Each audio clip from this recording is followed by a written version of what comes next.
The bidding hall smelled of rust and cold metal, and nobody wanted to be the one to break the silence. Rows of aliens sat in curved seats, their eyes fixed on the holographic image floating above the stage. It showed a warship, huge and battered, its hull covered in strange dark scars that no scanner could explain.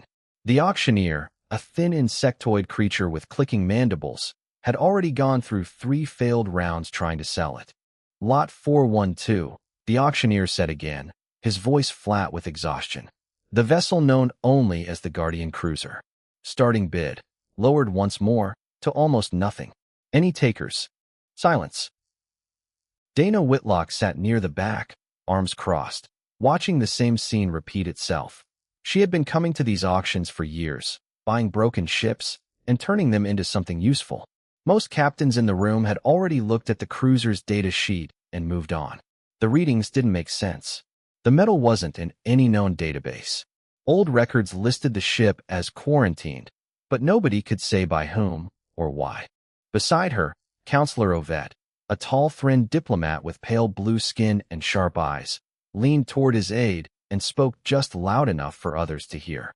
Humans, he said, always trying to touch things they don't understand. Dana didn't look at him, but her jaw tightened. She had heard comments like that her whole career.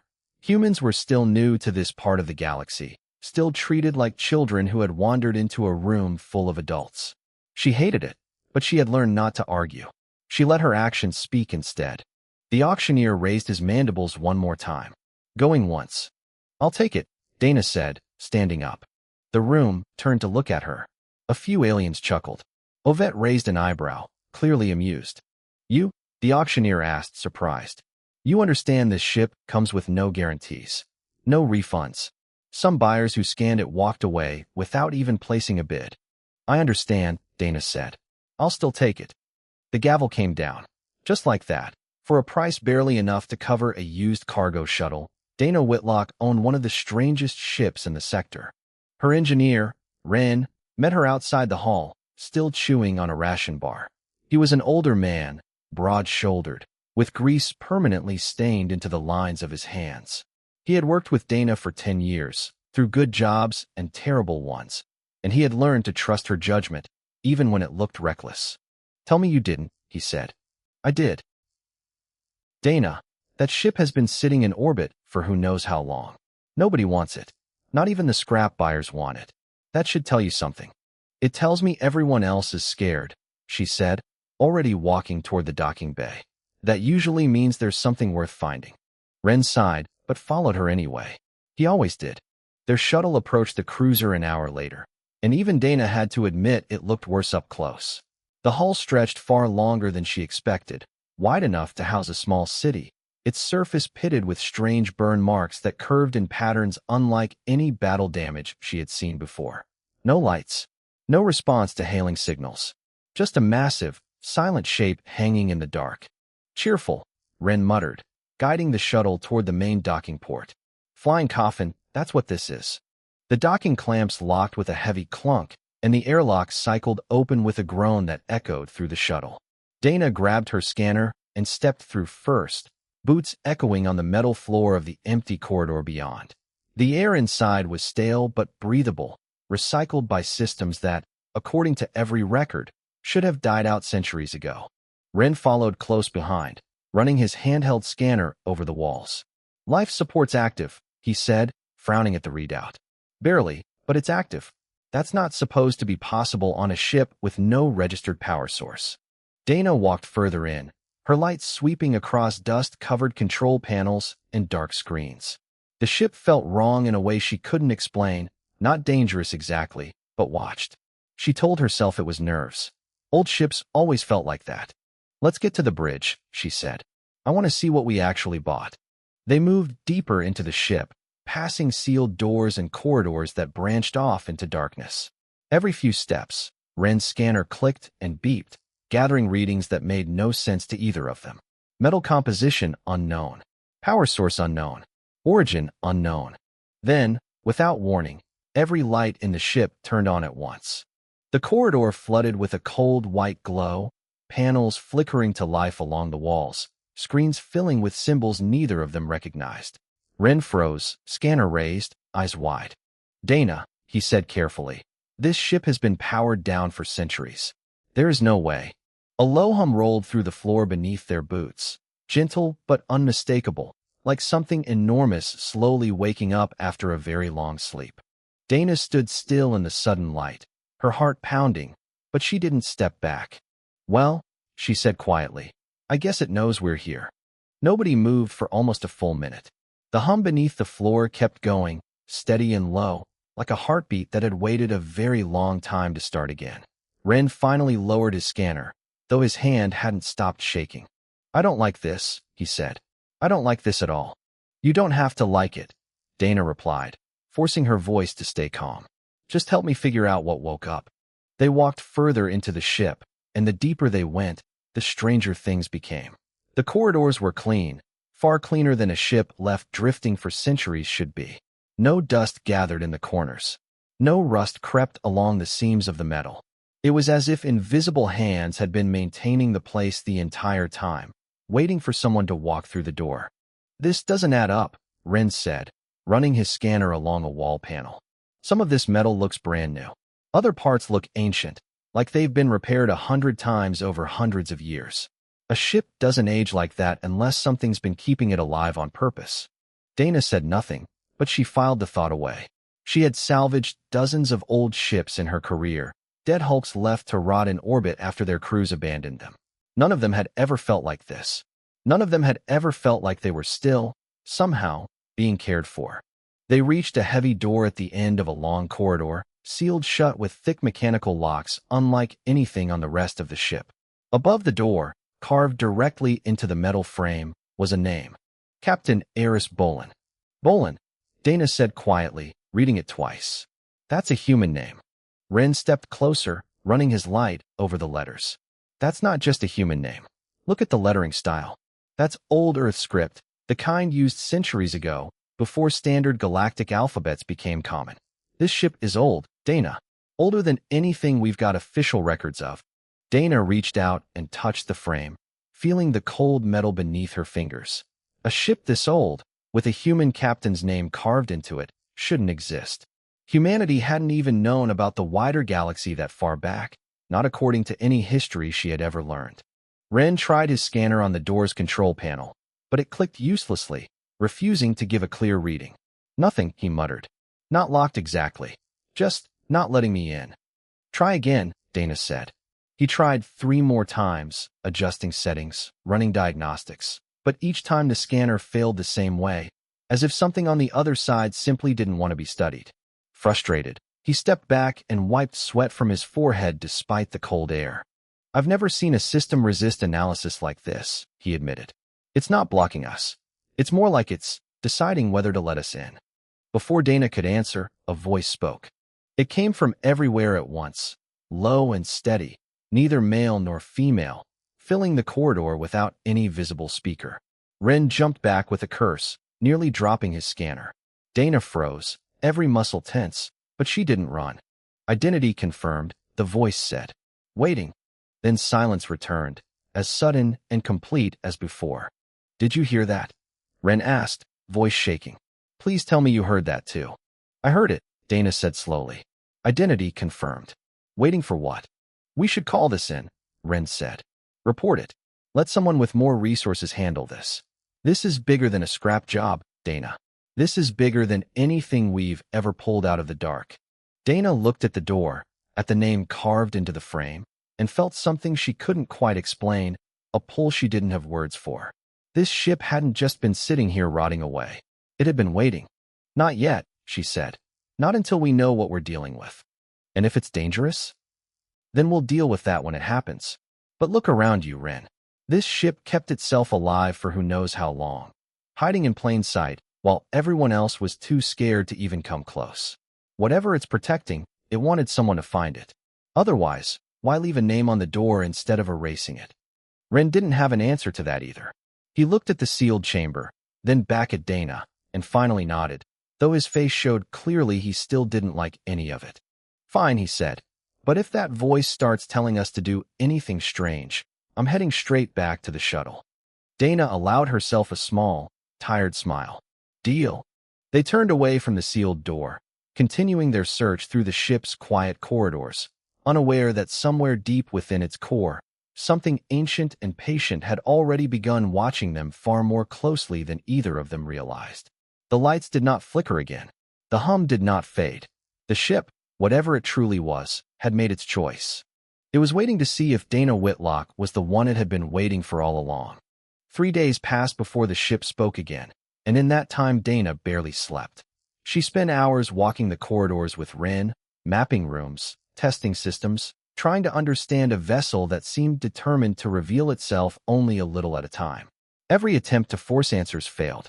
Every scan came back incomplete. The only thing that worked, oddly enough, was patience. It was Ren who found the small terminal tucked into what looked like an old crew lounge, half hidden behind a bent metal panel. Unlike the rest of the ship's systems, this one lit up the moment he touched it, screens flickering with text in a script that slowly resolved itself into readable language, as if the ship were translating on the fly. "Dana," he called, voice tight. "You need to see this." She crossed the room quickly, standing beside him as lines of data scrolled past. Logs. Old ones, badly damaged, but readable in fragments.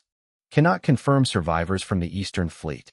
One line read, "Hostile forces continue pursuit through the debris field." Read another.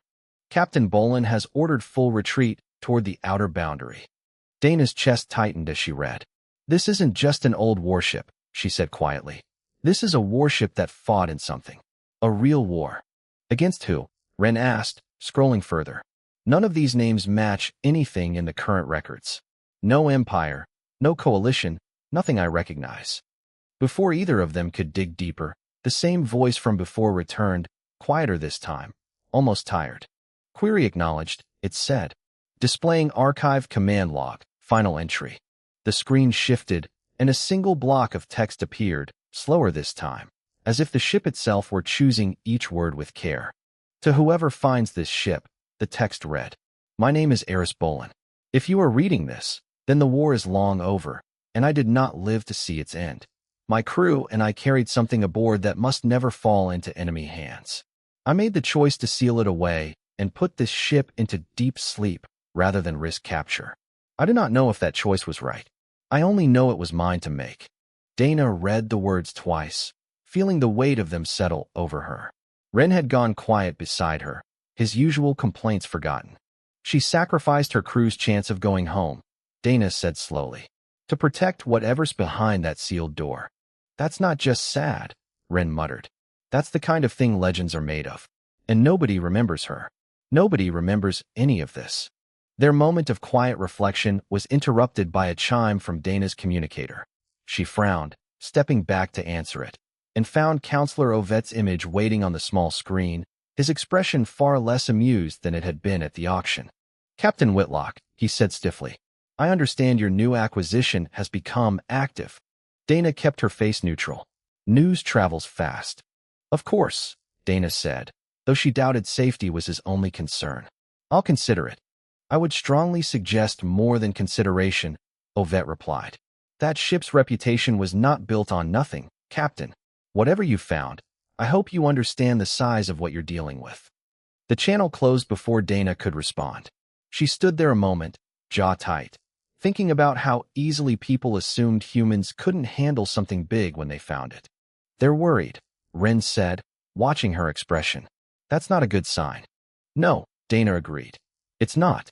They returned to the terminal, hoping for more answers, but the ship seemed to have said all it intended to say for now. The logs stopped abruptly, cutting off mid-sentence, as though something had interrupted Bolin before she could finish her final message centuries ago. That night, unable to sleep, Dana walked the corridors alone, running her hand along the cold walls, trying to imagine the crew that had once filled this ship with life. She thought about Bolin's choice, about a captain willing to give up everything rather than let something fall into the wrong hands. She reached the sealed chamber once more, the name still carved deep into the frame, and spoke quietly into the empty corridor. "I don't know what you're protecting," she said, "but I'm not here to steal it or hand it over to anyone who wants to lock it away again. I just want to understand." For a long moment, nothing happened. Then, softly, The hum beneath her feet seemed to shift, deepening slightly, as though something ancient had heard her and was, for the first time in centuries, considering a response. The voice returned, quieter than before, almost thoughtful. "You are not the first to ask," it said, "but you may be the first to mean it." Dana felt a chill run through her, not from fear, but from the sudden, overwhelming sense that the ship had been waiting far longer and far more patiently than she had ever imagined. The sealed door opened on its own the next morning, without warning, without sound, simply sliding aside as if it had never been locked at all. Dana was halfway through her morning check of the engine readings when Ren's voice crackled over the comm, tight with disbelief. "Dana, the door. It's open." She dropped what she was doing and ran.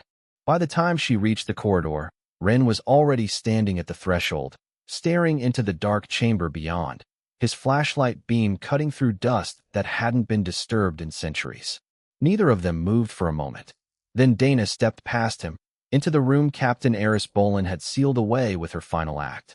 Inside, rows of storage units lined the walls, most of them dark, a few glowing faintly with dormant power. In the center of the room stood a raised platform, and on it, held in a stasis field that hummed faintly, sat a collection of items that looked almost disappointingly ordinary at first glance. Data cores, old-style storage drives, a handful of physical documents sealed in protective cases. "This is it," Ren said, clearly expecting something more dramatic. All this build-up, centuries of secrecy, a captain's sacrifice, and it's paperwork. "Not paperwork," the voice said, filling the room gently. "Proof." Dana stepped closer to the platform, and the stasis field flickered, allowing her hand to pass through as she reached for one of the data cores. The moment her fingers touched it, the room's screens flared to life, filling with images, star charts, faces of long-dead crew members, records of battles fought long before humanity had ever officially made contact with the wider galaxy. "This is humanity's earliest recorded contact," the voice explained, hidden here so it could not be stolen, altered, or erased by those who sought to remove it from history entirely. Dana stared at the images scrolling past, images of human ships flying alongside alien vessels she didn't recognize, fighting an enemy whose banners bore no resemblance to any faction she knew. "Erased," she repeated. "Erased by who?" "An empire that once ruled a significant portion of this region," the voice answered. "One that considered your species a threat worth eliminating before it could grow. Captain Bolin's fleet fought them, alongside allies since forgotten by galactic history. When defeat became certain, she chose to hide what remained rather than let this truth die with her crew." Ren let out a low whistle, running a hand through his hair. "So this whole time, everyone thought humans were the new species on the block, and really, we've been here longer than anyone realized," Dana finished. "And someone made sure nobody would remember that." The voice continued, steady and calm. "I chose to remain hidden, unclaimed, for centuries.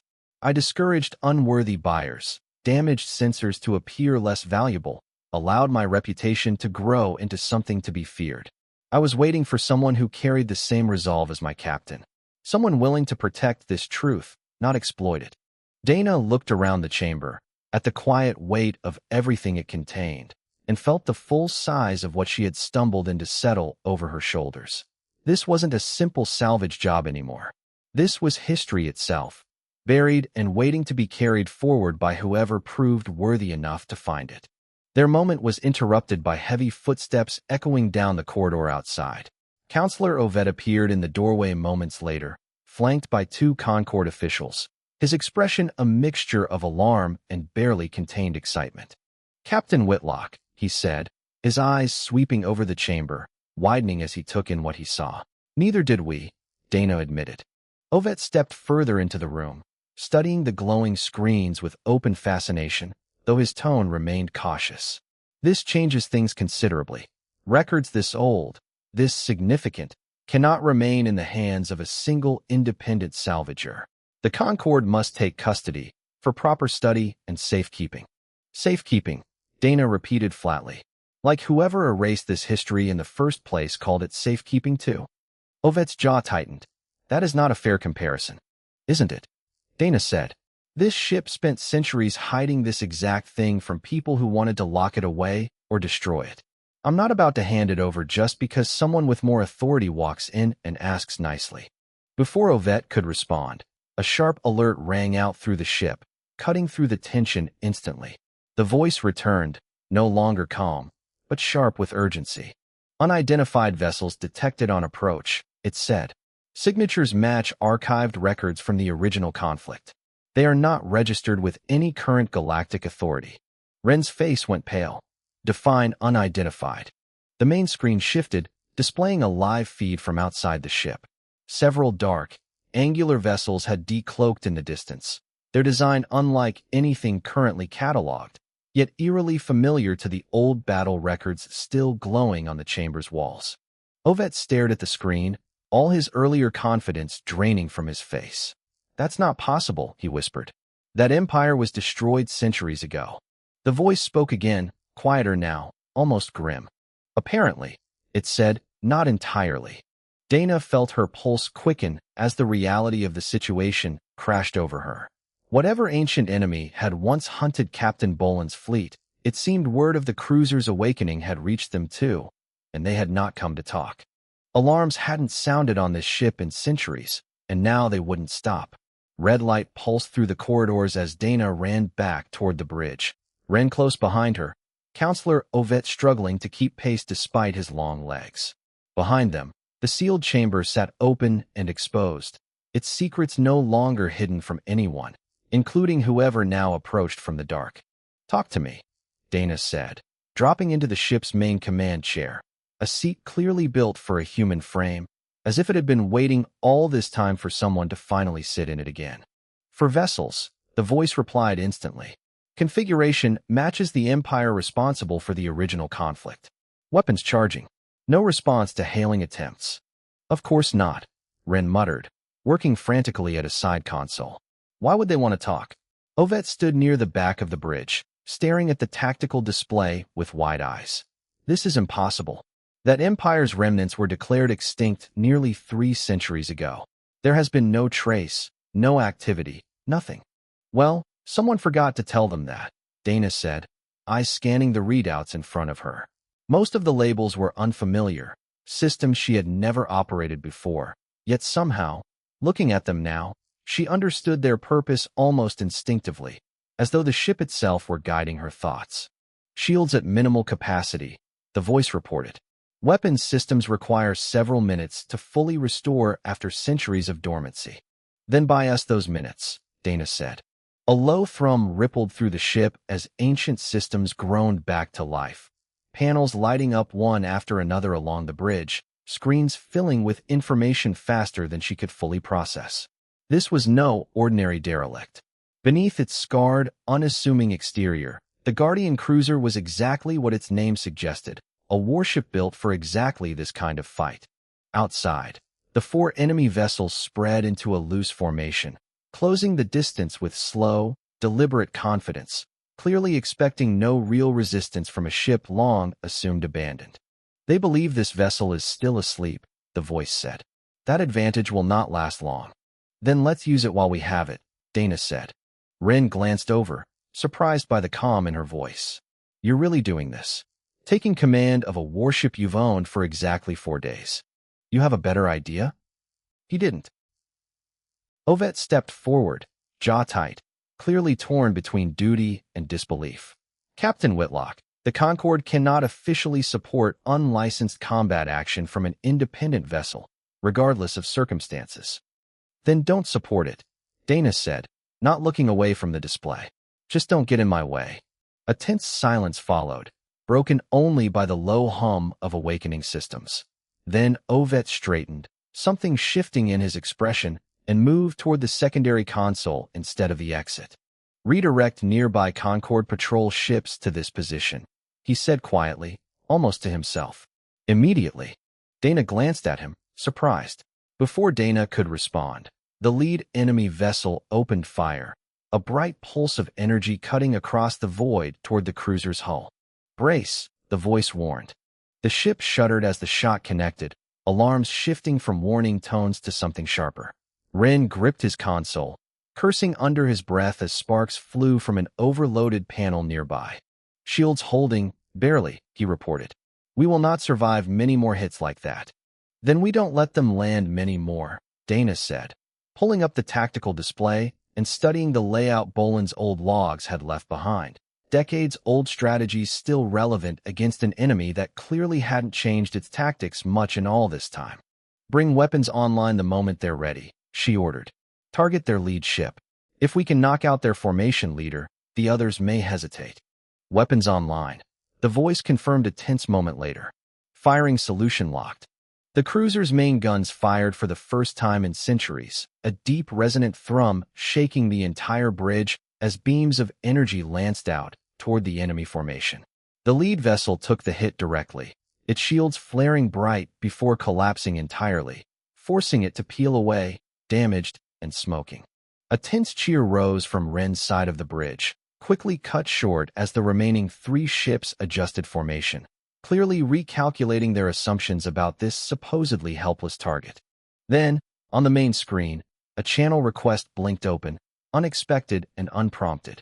Dana hesitated only a moment before accepting it. An alien face appeared, sharp-featured and cold, eyes narrowed with something between fury and disbelief. "This vessel," the voice said through crude but understandable translation, "was supposed to remain buried. Its captain's stubbornness cost us dearly once before. It seems her successors carry the same flaw." Dana held the alien's gaze, refusing to flinch. "If defending what's right is a flaw, I'll happily carry it too." The alien's expression darkened further. "Then you will share her fate." The channel cut abruptly, and outside, the remaining ships surged forward, weapons blazing, their earlier caution replaced entirely by open aggression. "They're not backing down," Ren said grimly. Dana's hands tightened on the console, Boland's old resolve echoing through her own thoughts as clearly as if the long-dead captain were standing right beside her. "Neither are we," she said. The bridge shook again as another enemy volley struck the cruiser's weakened shields, this time hard enough to knock Ren out of his seat. He scrambled back up, gripping the console for balance, sweat running down his face despite the cold recycled air. "Shields down to 20%, the voice reported, its tone steady even as the numbers painted a grim picture. "Recommend evasive maneuvers." "No time," Dana said, eyes locked on the tactical display. "If we run, they catch us in open space with nothing between us and their guns. We hold here. Holding here gets US killed." Ren snapped, though he kept working his console even as he argued, rerouting power exactly as she needed. "Not if we're smart about it," Dana said. She pulled up Boland's old tactical archives again, scanning through decades-old notes left behind by a captain who had faced this exact enemy long before any of them were born. Buried in the data was a pattern, a weakness in the enemy's coordinated attack formation, one that relied on overwhelming a target quickly before it could organize a proper defense. It hadn't worked against Boland at first either, not until she adapted. "They fight in a tight formation to maximize combined firepower," Dana said, thinking out loud. "But that means if we scatter their formation, even for a moment, they lose that advantage." "How do you plan on scattering 3 warships with 1 damaged cruiser?" Oved asked from the secondary console, his voice tight with barely controlled tension. "We don't have to scatter all 3, Dana said. "Just enough to break their rhythm." She input a new set of coordinates, angling the ship sharply, cutting directly between 2 of the enemy vessels instead of retreating from them. Ren's eyes went wide. "That's insane," he said. "That puts us in point-blank range of both of them." "That's the idea," Dana said. "Fire everything the moment we're between them. Force them to choose between hitting us and hitting each other." The cruisers surged forward, engines groaning under the strain of centuries of disuse suddenly pushed to their limits. Dana gripped the arms of her chair as the ship cut directly into the gap between the 2 enemy vessels, weapons firing in every direction the moment they were in range. Explosions bloomed against the enemy shields as both ships fired back instinctively, their shots crossing dangerously close to each other in their haste to hit the human vessel weaving between them. One enemy ship took a glancing hit from its own allies' weapon fire, its shields flickering violently under the unexpected strain. "It's working," Ren said, disbelief clear in his voice. their formations breaking apart. "Keep pushing," Dana said, adjusting course again, refusing to give the enemy time to recover their coordination. In the distance, new signatures began appearing on the tactical display, small and scattered at first, then growing steadily in number. Ovet straightened at his console, relief washing over his face. "Concord reinforcements," he said. "They responded faster than I expected." The remaining enemy vessels hesitated, clearly recalculating their odds as more ships appeared on their sensors. The damaged lead vessel, still smoking from its earlier hit, broke away first, followed quickly by the others, their earlier aggression replaced by open retreat. Dana watched the enemy ships shrink into the distance before finally vanishing entirely, her own body only now registering how tightly she had been holding herself together throughout the entire fight. She let out a slow breath, feeling the tension finally start to ease from her shoulders. "We held," she said quietly. "We actually held." The voice spoke again, calmer now, almost warm in a way it hadn't been before. Captain Bolin would have been proud. Dana looked toward the ceiling, though there was no single point the voice actually came from. "I'm no captain," she said. "Not really. You commanded this vessel through its first battle in centuries, guided it with the same resolve as the one who came before you, and refused to abandon what she protected," the voice replied. "I believe that qualifies." In the days that followed, word of what had happened spread quickly across the sector. Counselor Ovet, true to his earlier shift in attitude, gave a full report to the Concord Council, detailing not only the battle, but the history uncovered within the ship's vault, humanity's forgotten role in a war older than most current civilizations remembered. The reaction was cautious at first, disbelief mixing with quiet respect, but slowly, attitudes began to shift. Humans were no longer dismissed quite so easily as newcomers who understood nothing. Dana was offered generous sums for the ship, along with several formal requests from various authorities eager to take custody of both the vessel and its historical vault. She turned every one of them down. Instead, she kept the ship active, working alongside Wren and a small growing crew to properly understand and maintain what Bolin had left behind, honoring both the sacrifice made long ago and the discovery that had followed centuries later. The vault remained under careful, independent stewardship, shared cautiously with researchers willing to treat its contents with the respect they deserved, rather than locking them away again out of fear or convenience. As for the ship itself, it no longer sat unnamed and unwanted in some forgotten auction listing. Its true name was restored across galactic registries, carried proudly on its hull for anyone to see. The heiress Bolin, once feared and dismissed, now flying openly as a guardian once again, carrying forward a legacy nearly lost to time, under the steady hand of a new captain who had simply refused to look away when everyone else did.